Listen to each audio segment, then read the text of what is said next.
I'm Kalyn Chapman James. I'm a native of Mobile, Alabama, so I'm a Southern girl. And my company is called Lit Fitness LLC, but I operate as Lit Pilates. And the reason I chose that name, although it's trendy and I know the word lit might go out of style one day, is I feel like it's really lit to be fit. So, it's like whatever your age, your body type, whatever Yes. your career, it is lit to be fit because our health is our wealth. And I truly believe that. As a 51-year-old mother of two and wife, I know that like it keeps me like active and playful and joyful and moving and dancing and just enjoying life to the fullest. Nice. Yes. Unlike you two, I'm an extroverted extrovert. So I'm like, Right. I'm like always on 1,000. So Yeah. fortunately, my husband, there's a mosquito in here. My husband, who is a Gemini, he is an introvert, so we balance each other out, which is great. Yeah. But yeah, so I love to play. I'm super active. I'm always up and amped. So Pilates is perfect for me. That's too funny. That's my wife and I were talking about how it's not necessarily opposite attracts, but it's more like complementary personalities that connect, right? Right, for sure. I'm sorry, I was responding to Better Breathing, who said 51 or Yes. 21, because I can't let a compliment that took 30 years off my age go by. What did you say again? I'm sorry. I mean, celebrate all of that. Yes. Right? Yes. For sure. No, I was just saying, just how it's more about how we complement one another as opposed to like opposites that attract, right? So Absolutely. We've been married now almost 20 years. We have two daughters, and I've always been an extrovert. I remember being very young in Mobile, Alabama, Pritchard, out of Alabama, really, and always loving to dance. And I was the kid that's teaching themselves how to do cartwheels and front walkovers. I'm learning every cheerleading routine that I'm seeing when my parents take me to the football games. I'm just up and at 'em.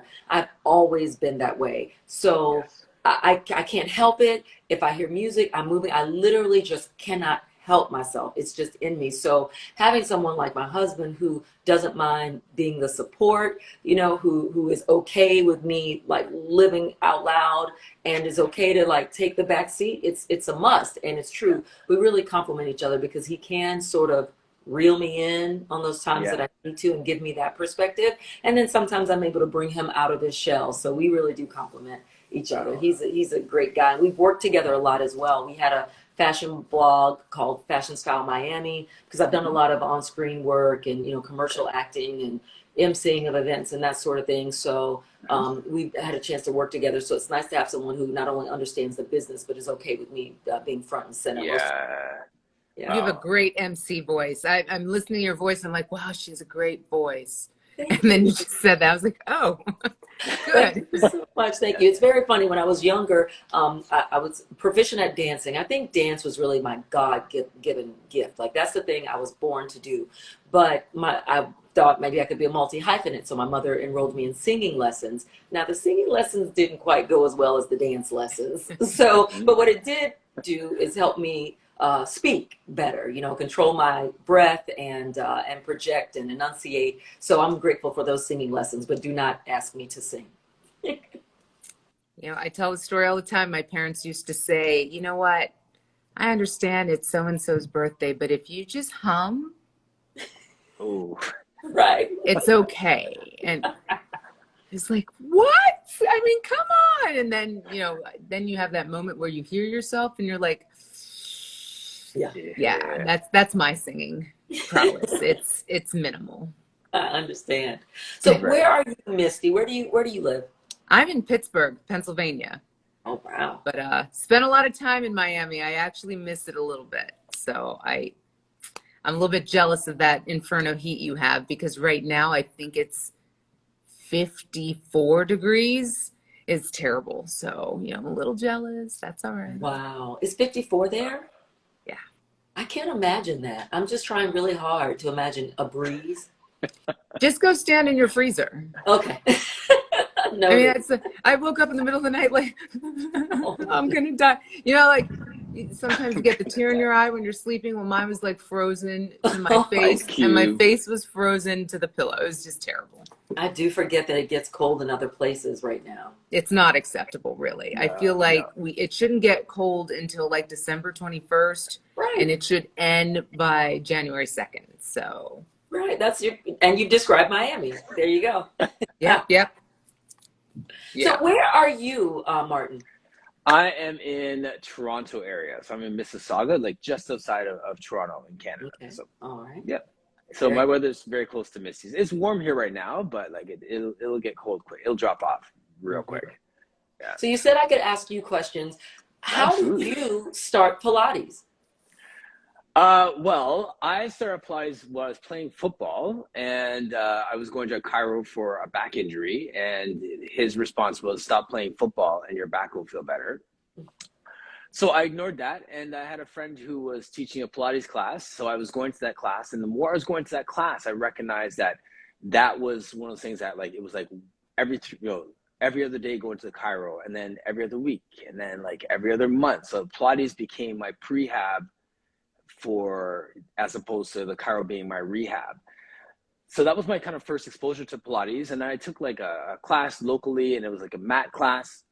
And it's funny you're talking about singing. When this lady was teaching this Pilates class, it was like one of the classes where it's like everything has this cadence and to sing and da da. And I was like, I am never going to teach this because I am not singing for anybody. All right. I took the class for my own body, but I was not about to be a soloist for my Pilates classes. So I just shelved it. And then fast forward another 10 years, I found Peak Pilates was doing like a full comprehensive course at Lifetime. And I looked around and realized, okay, well, this is something I could teach forever. Verbal cues and stuff I could do forever. There's no guys teaching it whatsoever. And there's definitely no brothers teaching it. So I figure I can have a corner on the market doing this Pilates thing.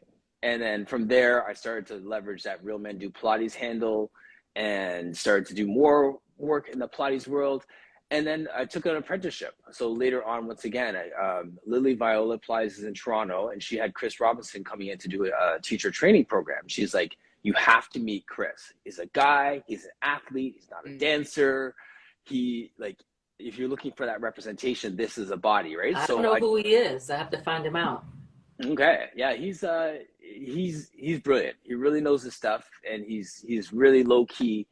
But his training and his understanding of the work really resonated with me. So I did that 600-hour, 800-hour, because I failed one of the parts apprenticeship with him, and from there I just continued just to dive deep and learn.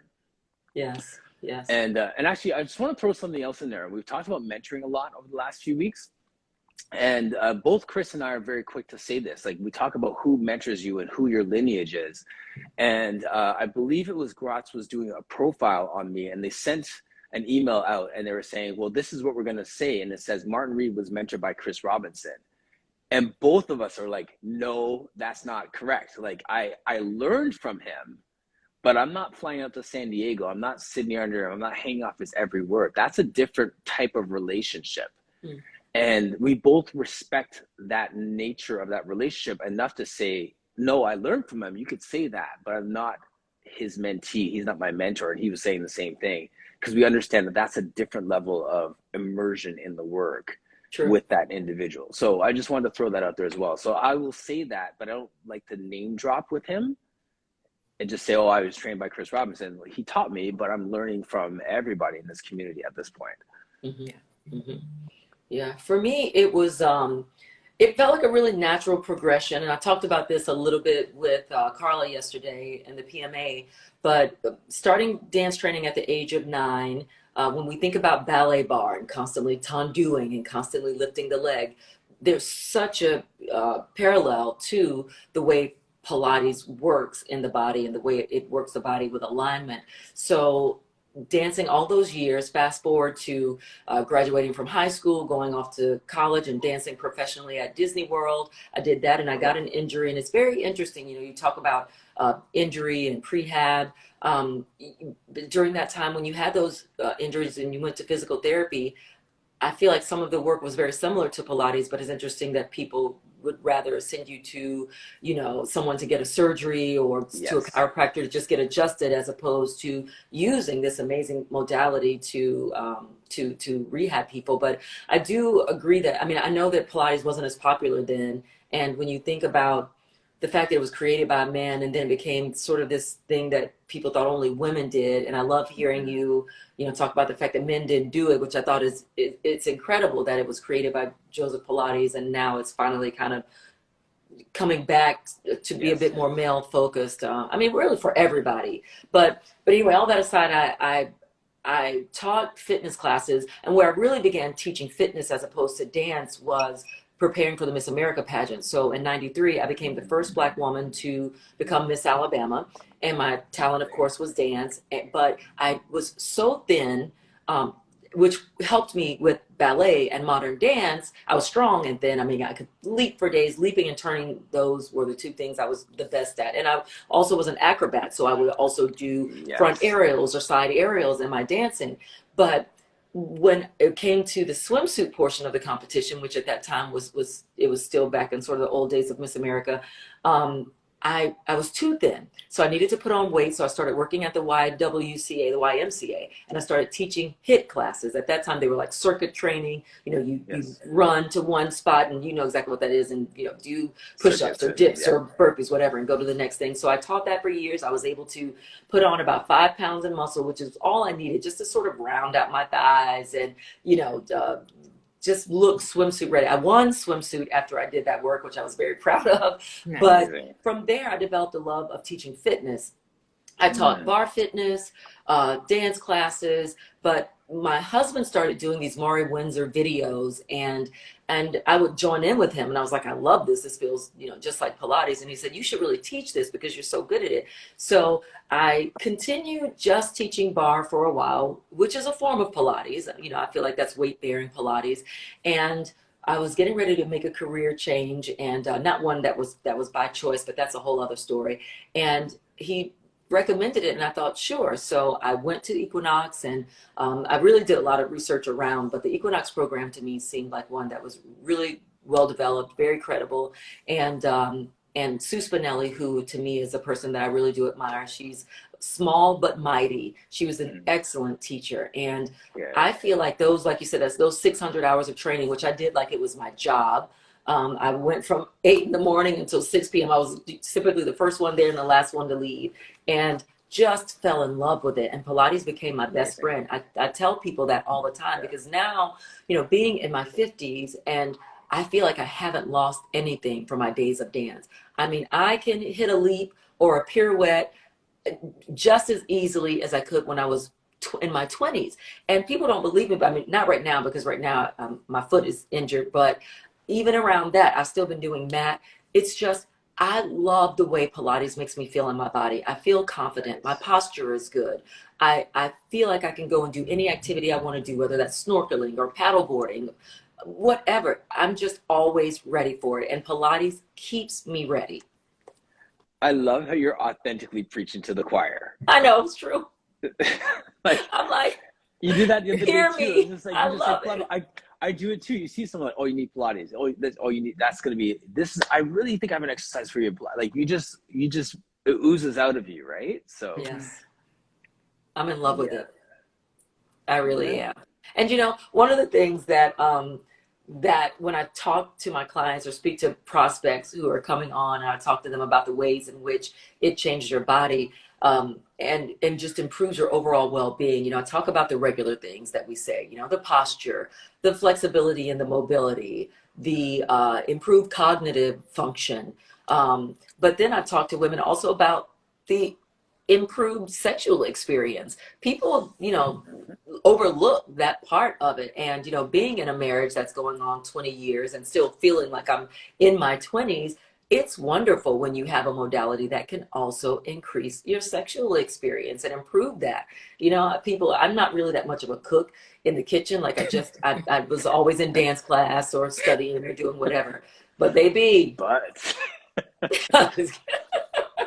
But you know, I think we're a team here. My husband cooks in the kitchen, and I cook somewhere else. So you know, and Pilates helps that. Get I'm making it. Misty blush. Get No, it. and you know, like, just say it like it is. Get Absolutely. it. I mean, I think somewhere there's a study that Pilates people do it better. So, I mean, I think that's a T-shirt. right. I actually think it is a great T-shirt. I'm gonna make some. Got to call Tracy at Pilates.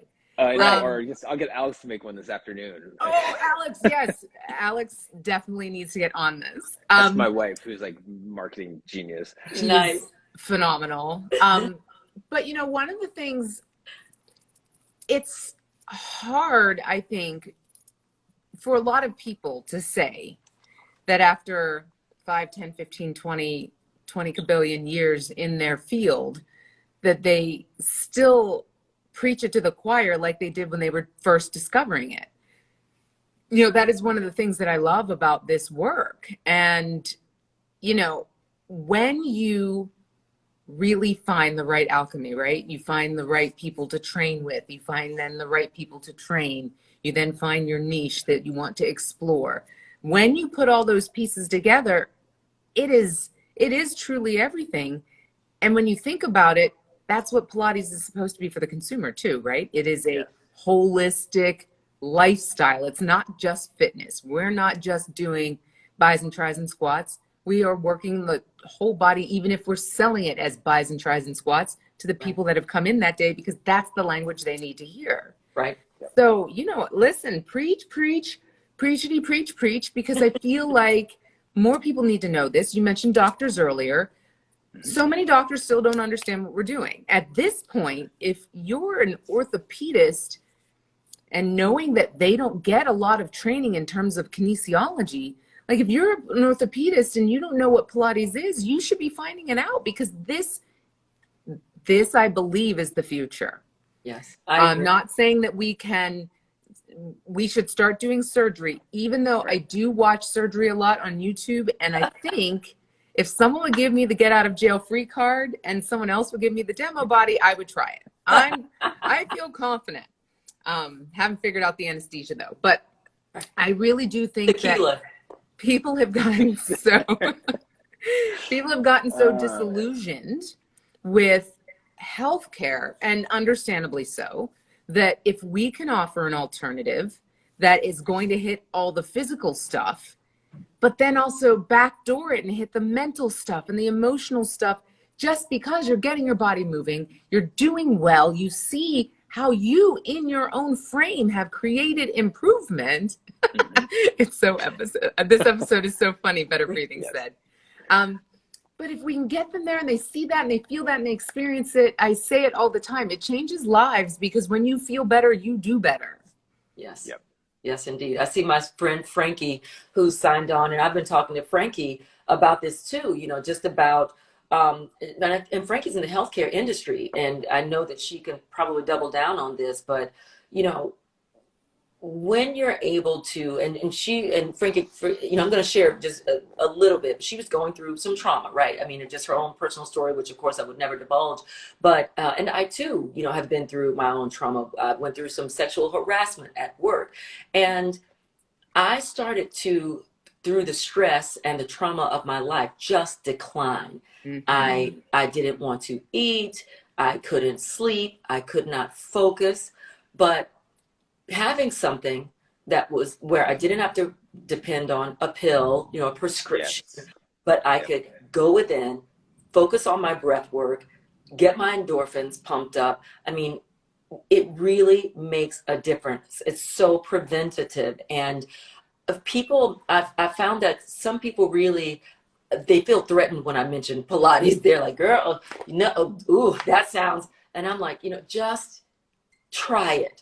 You know, don't go to the pharmacy, get on the mat. And I wish more and more people did that. And we talked about, yesterday I was talking about going beyond the studio. I'm really excited at the PMA conference to hear them talk about the research and being able to partner with, Frankie's laughing at me, but being able to partner with physical therapy studios, or right now I'm in the works with a local healthcare center. It's in Miami Gardens, which has the highest concentration of Black people, I think, in South Florida. So it is like a modern day, is it Greenwood? You know, so and that medical center serves minorities and minority families, and they're talking to me right now about ways I can bring in and create a program that their staff can not only take advantage of, but also that the greater community can do. And I'm so excited about this because it's such a wonderful way for us to build community, number one, and for people to understand their bodies better. I'm just so thrilled about going beyond the studio.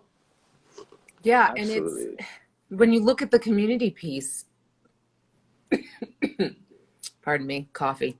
When you look at the community piece, when we take this work, and we know that Pilates is expensive, and we know it's expensive for a reason, right? It's not like, oh, I'm just charging $750 an hour because I want new hats today. Okay.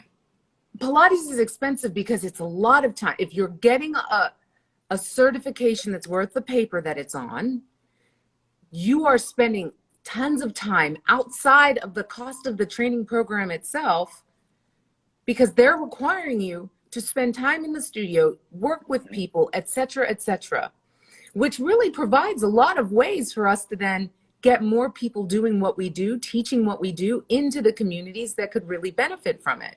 Right. And, you know, I love hearing that you're doing this. You know, I work with Balanced Body. I'm Tanya Amos and I run the Community Expansion Scholarship Program. I only mention that because this is something Tanya eats, sleeps, breathes community. Like, I don't know if she like came out of the womb as a community organizer. I don't know how that works when you're a toddler, but you know, she figured this out and you know, she put this thing together, and now this is what we do. And we're always shocked at how people miss the ways that they can really get out there and do a little bit extra, do a little bit more, just to touch into the community. I'm not saying you have to like go out there and teach for free, because it's not, nothing is free in this world. Right. But there are such small things that we can do to reach such a large pool of people that we can hopefully help keep them away from the pharmacy and keep them off of the surgeon's table, unless it's mine, because I watch a lot of surgery on YouTube. I'm just saying. But, you know, we have a lot of ways, and we, in my opinion, we also have a lot of needs. And, you know, take Black, take brown out of it. There are communities, go to Appalachia. They've got a lot of problems there. There are pockets around the country where people need help. I agree. And let's just help them. And so, you know, swing it back to the PMA conference, because I did hear that plug there. You know, the more we can talk about these things from a high level, you know, in my opinion, the PMA needs to take the lead here. We're doing our thing at Balanced Body, but the more of us, the more people in a leadership position that start to speak about it, news trickles down. Yes. Power grows from the base and expands. Correct. And that's where we need to be thinking. Beautifully said. Well said. Absolutely. That's Misty and we talk about leading from the middle. And I think that these conversations are examples of leading from the middle. Someone's going to hear this and be inspired to say, oh yeah, I've been meaning to reach back out to that physiotherapist to do a workshop together. Or I've been meaning to contact my chiro that I used to go to and tell them why I'm not showing up there anymore. And now I'm a Pilates instructor and we can be working together. Those are the conversations that need to be had at a grassroots level. You don't have to develop a massive program. Just make friends with people. Have them in your hip pocket that you can refer and cross-refer and speak with. That's really all we need, is just to start that place of just having those referrals and then build it out from there. Mm-hmm. Absolutely. And, you know, going from a studio like Equinox to starting my own studio, again, I worked in I've done a number of things. I've been in the arts and development for the arts, which is, and I've hosted some television shows. And my last job, I was in college athletics. But going from that to just trying to decide if I wanted to go back into a studio or if I wanted to do my own thing, it was really tough. And I'm grateful for my Gemini husband who said, you need to believe in yourself, and I've got you. And I just basically purchased the equipment, which, Missy, you talked about how first of all, it's super expensive. Equipment is expensive. But I wanted to be able to make my classes more accessible to more members of the community. And again, it does, regardless of who they are. I wanted to ensure that people could get this work, because changing the lives and changing the bodies and helping people who, are walking around every day like this and just can't straighten up from years and years of sitting, or just not misuse of the body, but just lack of engagement of the Hard body. life. Right, Hard from life. life. Right, exactly. So right now, I'm in my home, and that's where I only teach private lessons. This is following a very similar model at Equinox, but I love the one-on-one interaction with my clients. I love seeing them progress, but it's making it accessible. That has been mostly my passion. And you talked about getting out into the community. I partnered with organizations like Jack and Jill. I partnered also with some cannabis doctors who have done yoga and Pilates and made that accessible to their clientele. So I am constantly trying to, since I can't do groups here, I can't do groups here. I don't really, groups is not my focus, but I do love when I can get out there and bring it to the masses. It's really fun to get that sort of energy going, but also, again, accessibility, that's what it's about for me. Yeah. Love that. Yeah. Circling back to something you said right at the beginning, how would you define fit?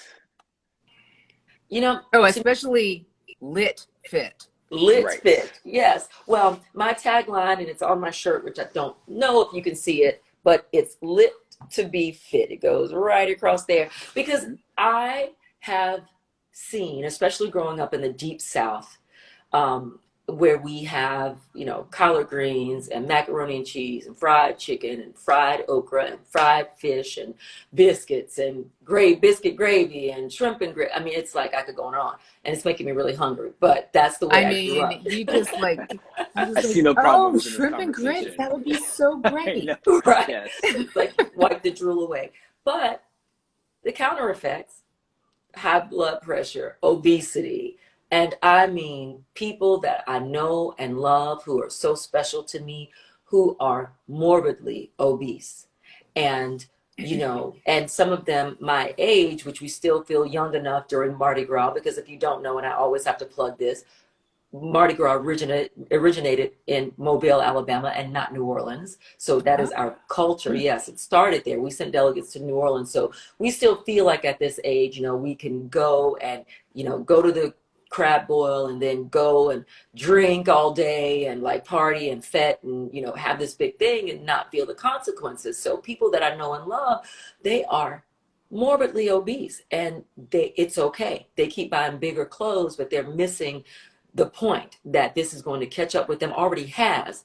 And people see me and they always say, you need to eat, or you need to do that. Well, I do eat, but I control my portions, and I do still have a cocktail every once in a while. But you might also catch me with a Heineken Zero when I'm having my dry January or my sober October. I've changed my lifestyle, and that's what I'm really wanting to see in the people I know and love, and helping people realize, again, that holistic way that it's lit to be able to show up to life in a way that you don't feel like you're carrying the heaviest load, or that you can't breathe when you're walking 10 or 12 steps, or you got a grandchild now who wants to play, and you can get down on the floor with them, but then you got to make an excuse about, oh Lord, let me try to get up off this floor. It's not a joke. It's actually really serious, right? I mean, we can laugh about it, but I'm watching my friends like, I ain't getting down on that floor. It's like, that's a shame. Right. It shouldn't be that way. That's not where you should be in this life. And no one has, sobriety is growing with supporters. Somebody just talked about that. Sobriety is a big movement. And even I last night was looking at non-alcoholic wines, because right now I'm nursing a foot injury and I need everything to conspire to greatness for me to be at that PMA conference, walking, normally as I normally would. And so, that's what I mean about is lit to be fit. No one needs to be a size 2, and I'm never telling anyone that they need to lose. Let me reframe that. I'm always trying to get people to be the best version of themselves. That's it, so be strong, have a good diet, like what you see in the mirror, like how you feel, develop your strength, your mobility, your connection to your core. And that's it. So that's what I mean about lit to be fit at any age, any body type, just really doing small things day by day. And I think that a lot of people really do feel that it's insurmountable to begin this journey. One person told me, I offered a free session because the sessions with me are, the first one's always free. I just want people to get in here and experience this. Oh, well, I need to lose a little weight before I come. Oh, I need to I'm going to start walking so I can exercise before I come. No, come. This is the prep. Right. This is the start. Yep. Start here with me. I believe they look at the videos that we see on Instagram. I watched your time lapse video, Martin, of you doing your full advanced mat. And people see that and they think that's how we're going to start. They don't know that we're just going to lie down on our back, pull our knees up to tabletop, squeeze them together, press our arms in the floor, lengthen our spine, and just tap our little foot on the floor. That's it. And there we go, and we're in it. And they're already quivering, but they can't put their mind around the fact that it can be so simple, and I'm going to work around their body. So, I think my plea is to anybody that's listening who may not be in our community is you don't have to prep for Pilates. Just come, do it, and you won't believe the benefits. And I hope Frankie's still on here because I've been trying to drag her to my studio for a while. Frankie, it's time. It is time. You can't. Now we've seen you. We will all harass you. Right. Yes. We know your handle. It's time. But I think the other piece. Listen, I get all of that. I get.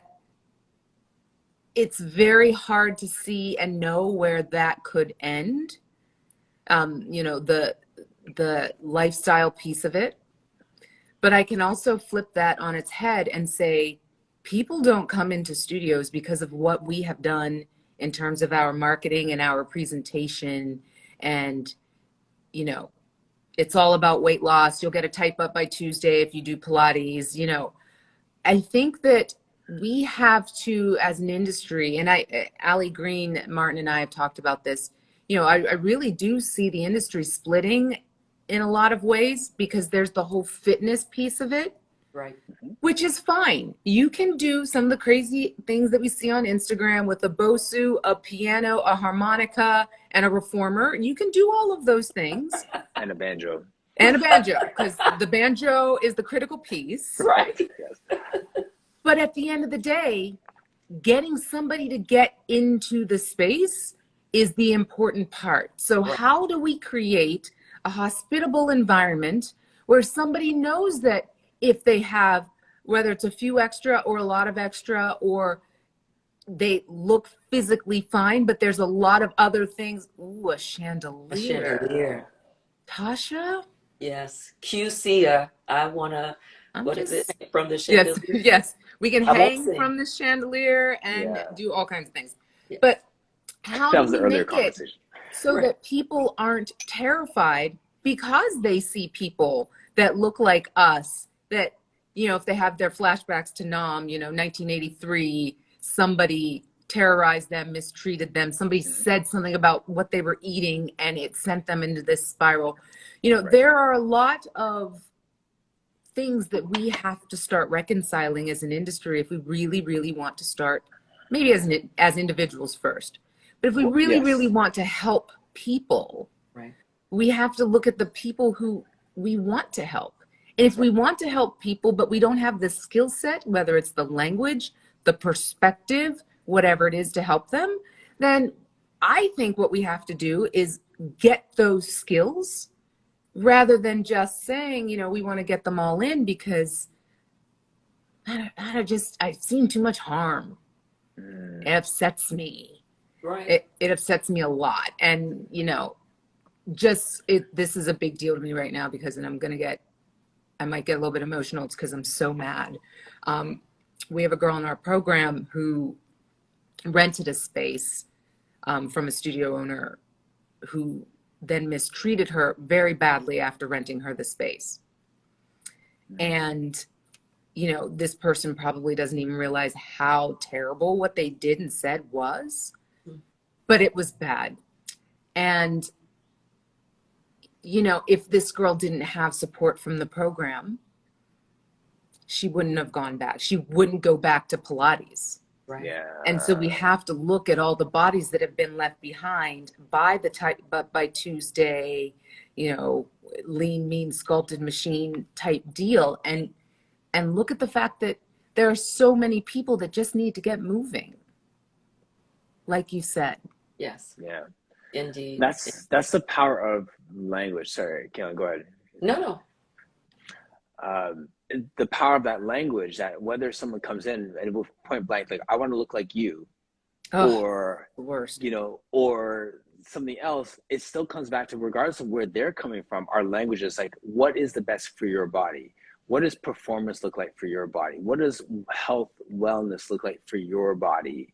Mm-hmm. Let's start there and let's move towards that, right? So yes. Yeah, our language is so powerful. And if both of you get a chance to watch yesterday's show, Nora Allison joined me, who's Pilates with disabilities. Yes. She has cerebral palsy. She is absolutely brilliant, gets judged on how her body moves until she opens her mouth and realizes she's the smartest person in the room. Mm-hmm.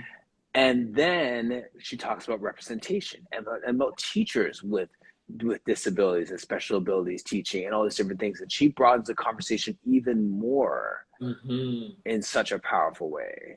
Which, P.S., is why this medium is so messy, because you have someone like Nora and other people that we know that are brilliant movers, but may have some limitations that they have maximized to brilliance. But then you've got these snarky, nasty little harpies that will come out and say terrible things in judgment rather than just scrolling on by. Yes. And, you know, that's why conversations, again, like these are important. Yes. Because you have people out there that want to support. And so by highlighting people with differences, now you've got sources to turn to and learn from and, you know, listen, hear, uplift, so that moving forward, people aren't buried in that fear of taking a step in your direction. Absolutely. Indeed. And, you know, for me, I have a client now. She's in her 70s and she's dealing with kyphosis. So that's something that right now she's been working with a trainer, but it seems like this just hasn't been addressed. And the joy that I get when, you know, we do a very simple thing to open her chest and she says, ooh, you know, I almost look like I'm standing up straight. The joy that washes over me. I mean, I get chill bumps when you talk about being emotional. Knowing that I'm doing something, and I know, you know, I'm new to Pilates. 2017, I've been dancing. I feel like I've been doing Pilates all my life from dance, but I've really only been trained. I started my training in 2017. So I know that I'm still a newbie. I'm still learning a lot of the nuances. I watch John Gary TV. I mean, I watch people like you who've been doing it for longer than I have. And, you know, I'm just a sponge. I know there's a lot more to learn, but from what I have right now, while I'm no what I want to call it, like a sidewalk surgeon like yourself, Misty. And I'm no physical therapist, you know, but I know that this is changing lives and I know that it's making a difference. And I'm just as fulfilled doing smaller movements that have a big impact and long-term impact on someone's life, you know, as they are to receive that. And that to me is why I do this work. My quality of life has never been better since I started my Lit Pilates studio. I do this all week long, and then I spend the rest of the time studying and trying to figure out how I can get better. And I'm over the moon about being at the PMA, because having the opportunity to take some of those workshops that deal with you know, people with disabilities and teaching athletes and various ways to think about utilizing the reformer. There's so much to learn, and I am here for it all. I'm ready.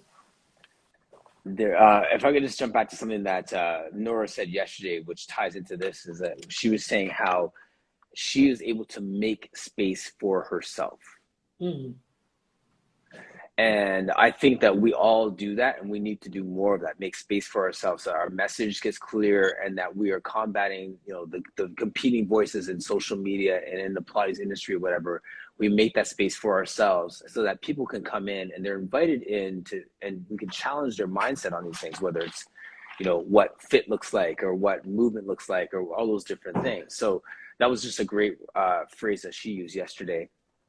And the second thing, I feel like, Kayla, I'm just going to drop like a Bible verse on you, because I hear you talking about all these different things around being youthful in this Pilates space. And there's a saying that, like, do not let anyone despise your youth. Mm.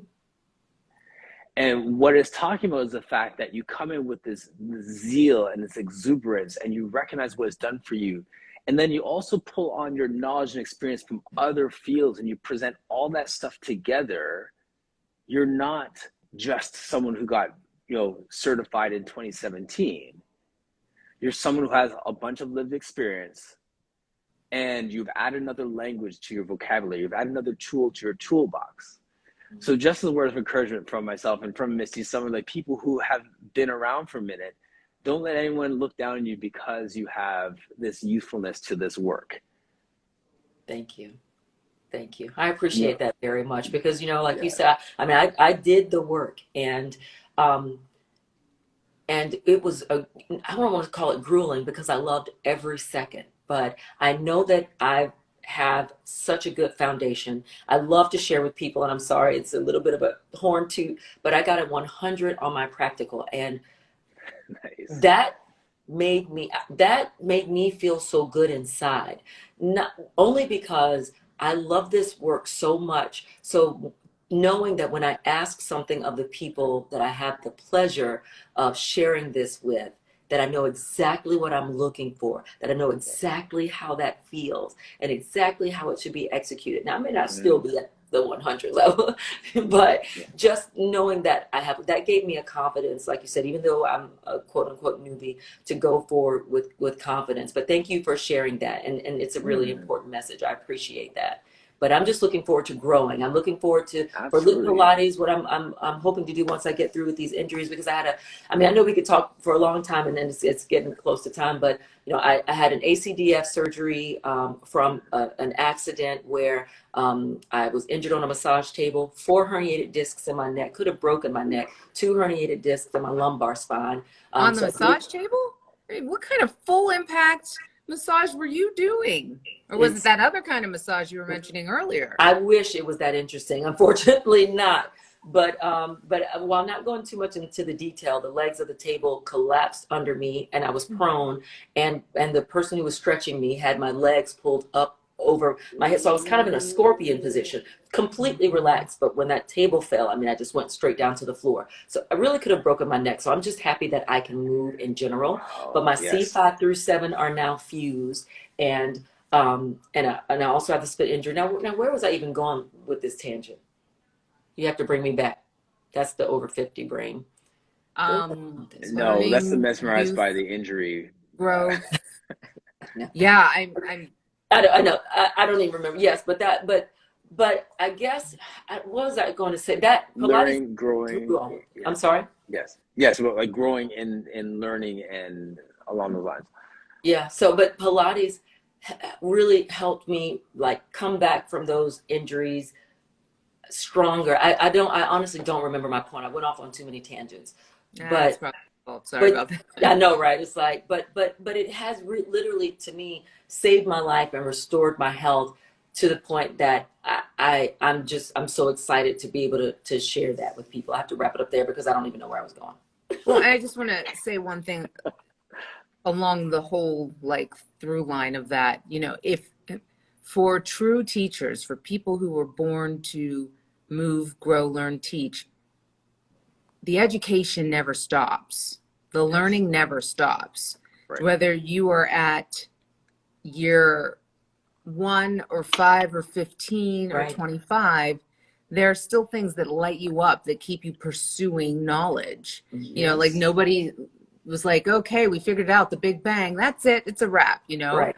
It's the journey, it's the discovery. It moves forward, mindsets change, they evolve, the whole 9 yards, but it keeps propelling forward. Yes. So, you know, there's always going to be somebody that knows more than you.